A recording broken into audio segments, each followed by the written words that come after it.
toutes, bonjour à tous, c'est Dark Vigilante et bienvenue donc pour ces sélections de la semaine. Ouais, j'ai pas le temps de faire des comics web TV, mais je referai je ferai une grosse vidéo où j'expliquerai tout ça, hein, comment la chaîne va se dérouler prochainement. Donc là, j'ai 4 titres à vous présenter, dont 3 kiosques Marvel et un gros DC. Alors on commence avec Spider-Man numéro 16, avec une cover magnifique, donc pas la cover de l'event de base. La nation du bouffon 1 sur 3, donc Goblin Nations, one of three, qui est sorti le 3 octobre 2014, qui contient 112 pages pour 4,80€ et qui contient les épisodes 10 de Superior Spider-Man Team Up, 27.0 et 28 de Superior Spider-Man et Superior Foe of Spider-Man 10 et 11. Et donc on commence enfin l'arc, on entre enfin dans l'arc, dernier arc et acte de la série Superior Spider-Man, parce qu'elle redevient The Amazing Spider-Man ensuite. Et c'est aussi malheureusement un peu plus faible à plusieurs niveaux. Tout d'abord, déjà la mise en place de l'intrigue, on se rend très vite compte que Slott commence vraiment à exploiter les différents éléments qu'il a mis en place au cours de la série, c'est un peu dommage. Notamment la pollution de Jameson, Alchemax, donc antagoniste principal de la série Spider-Man 2099 qui prend un peu d'importance. Justement, la présence de Spider-Man 2099 dans le présent, les Spider-Slayer, tout ça. Et enfin, finalement, le plan du bouffon. Et c'est là qu'il faut s'armer de patience parce que Dan Slott continue un petit peu à empiler ses idées de ce côté-là et il va falloir attendre plusieurs épisodes pour savoir ce que veut vraiment The Green Goblin. Et le scénariste s'amuse encore un petit peu avec des révélations d'identité, tout ça, mais ça s'avère assez décevant au final, vu tout le teasing que Dan Slott nous a fait durant cette année avec sa série Superior Spider-Man. Bien évidemment, du coup, il est question du retour de Peter, et non, c'est pas un spoil, parce que si vous avez lu les épisodes précédents, vous savez que c'est le cas. Excusez-moi. Et donc voilà. Mais d'autant que le fantôme de Peter vient de faire son retour dans l'entourage Doc Ock. Donc voilà. Mais on peut quand même saluer les dessins de Ramos qui sont une tuerie, hein. C'est une tuerie monumentale quoi. Moi je veux dire, je kiffe vraiment tout ça, hein. C'est des dessins de ouf. Et puis revoir le bouffon, ça fait trop du bien quoi.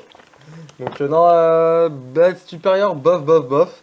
Supérieur Team Up, j'adore les dessins, ils sont très réalistes, très classe, très tout ce qu'on veut. J'ai un peu de mal en fait avec le personnage du Punisher, pas un peu en couille. Mais bon voilà, et Supérieur for Spider-Man, c'est énorme, c'est une tuerie. J'adore cette série, et là ils sont face à Hercule, ils se font péter la gueule. Et c'est trop drôle, c'est trop drôle. Une très jolie planche aussi. Donc voilà pour ce qui est de Spider-Man. On passe ensuite à Iron Man et X-Men 16 qui sont reliés, ne serait-ce que pour le crossover Trial of Jean Grey, donc en français le procès de Jean Grey. Et encore une fois, comment dire c'est-à-dire qu'il n'y a pas grand-chose à dire en fait. À part que ces épisodes sont assez théâtrales dans la mesure où on a enfin la rencontre entre les Guardians of the Galaxy et les X-Men, hein, comme on peut le voir sur cette page. Et en fait, c'est assez superficiel. Le procès lui-même, si vous avez suivi l'univers cosmique ces dernières années, vous devez connaître le personnage du Gladiator, qui est devenu minable en fait. Tout simplement minable. Bendis en a fait un leader dogmatique, buté, revanchard, et dénué du jeu en fait. Il est devenu complètement con, en d'autres termes. Hein, donc c'est dommage, c'est vraiment l'élément qui m'a déplu dans ce crossover.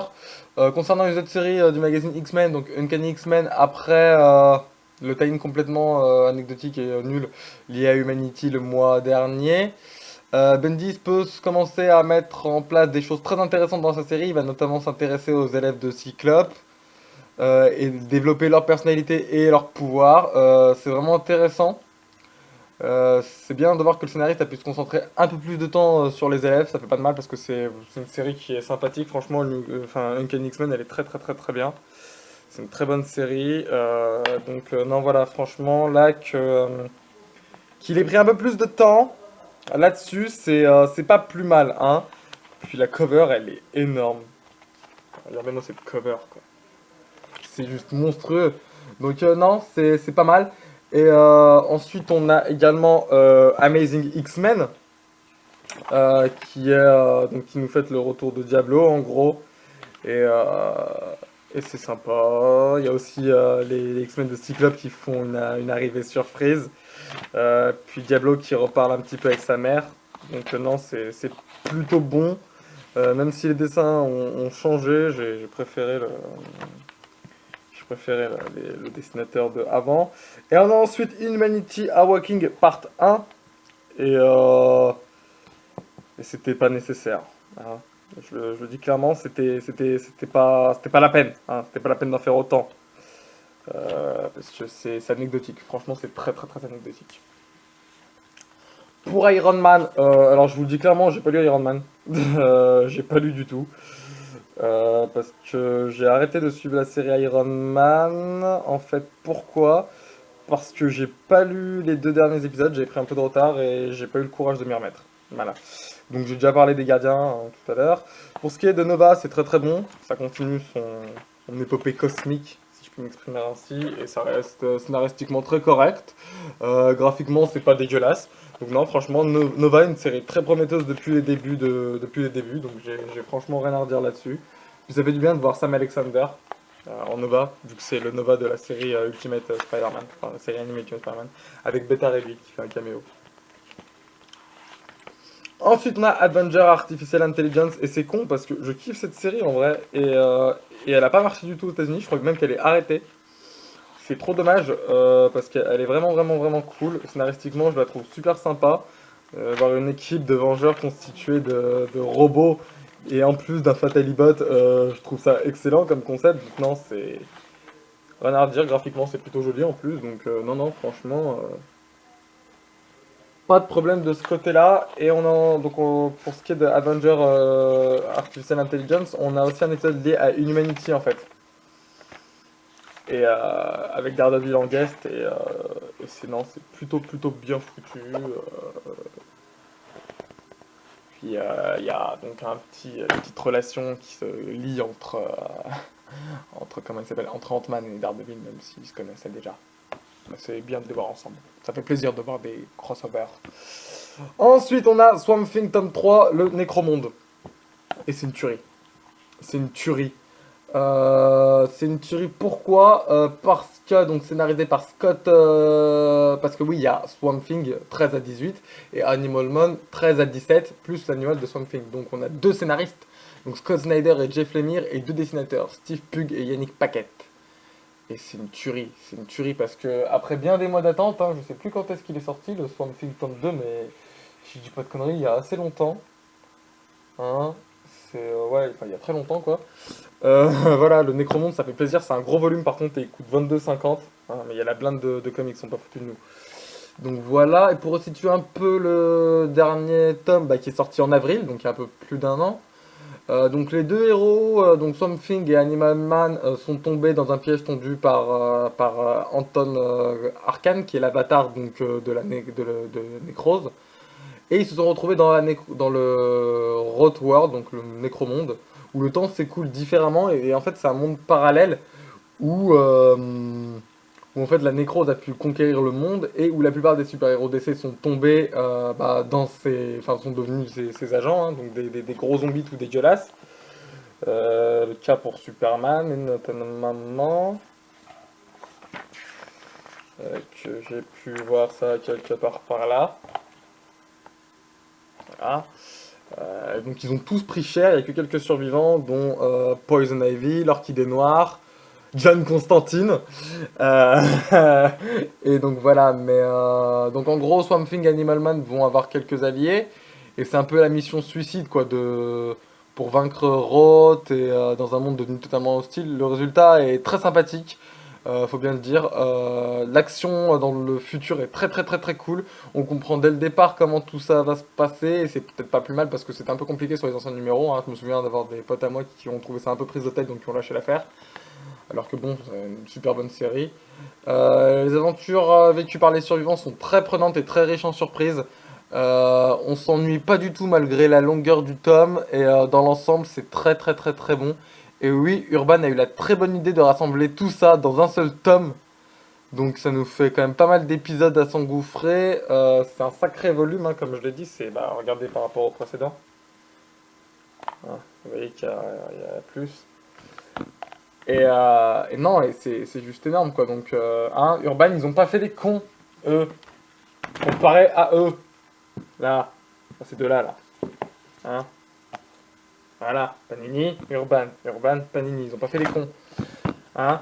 Et donc voilà, non mais franchement, par contre, c'est les derniers épisodes de Scott Snyder, donc c'est un peu dommage. Mais bon, la série a été reprise par Charles Soule, donc l'auteur de Superman Wonder Woman, qui est une série très bonne. Donc c'est un scénariste qui a du talent, donc voilà, mais c'était vraiment un run de génie. En VO, ça a été énorme. Là, bah, c'est enfin arrivé chez nous, Rot World, et c'est une tuerie. Et je suis assez content de l'avoir eu gratos. Euh, Donc voilà, parce que ça coûte 22,50, ça fait quand même bien cher. Mais non, l'histoire est juste excellente quoi. Puis avoir les deux séries d'un coup dans un seul truc, voilà quoi. Moi j'achète et c'est juste excellent. Puis merci encore donc, de la part d'Urban d'avoir été intelligent et au point de nous mettre les deux séries. Donc on connaît bien l'univers d'Animal Man. Hein. J'essaie de trouver une. Bah c'est marqué là de toute façon, vous voyez Animal Man. Et Swamp Thing quand il y a Swamp Thing. Constantine, là. Je suis trop content. Survivant, ah bah attends. Donc quand même. Hein. Et donc non franchement c'est très bon, le scénario est excellent, les graphismes sont très jolis, bah Yannick Paquet de toute façon, hein, que demander de plus. Donc non c'est juste énorme. C'est juste énorme. Mais il faut avoir lu celui-là avant de lire Animal Man tome 3 qui est sorti ce mois-ci. Hein. Puis moi personnellement Animal Man j'aimais pas trop ça donc je les ai revendus pour m'offrir celui-là. Et enfin la sortie DVD, enfin de la sortie DVD de la semaine prochaine, mais bon je l'ai alors autant en profiter. Donc X-Men Days of the Future Past, enfin qui sort officiellement le 8 octobre, mais chroniqueur de comics, reviewer, youtuber, oblige on est en avance. Donc non, c'est très bon, c'est un très bon film X-Men, j'en ai déjà parlé donc pendant le live sur la Comics Chronicle, mais de toute façon, en décembre, il y a la sortie des Gardiens de la Galaxie en DVD et Blu-ray, et là je ferai une grosse vidéo où je parlerai des Gardiens, du Soldat d'hiver, de Amazing Spider-Man 2 et de Day of Future Past. Je ferai une grosse vidéo spéciale film 2014, voilà. Donc voilà, c'est tout. Quant à moi, je vous dis eh bien à la prochaine fois pour une prochaine vidéo. Salut!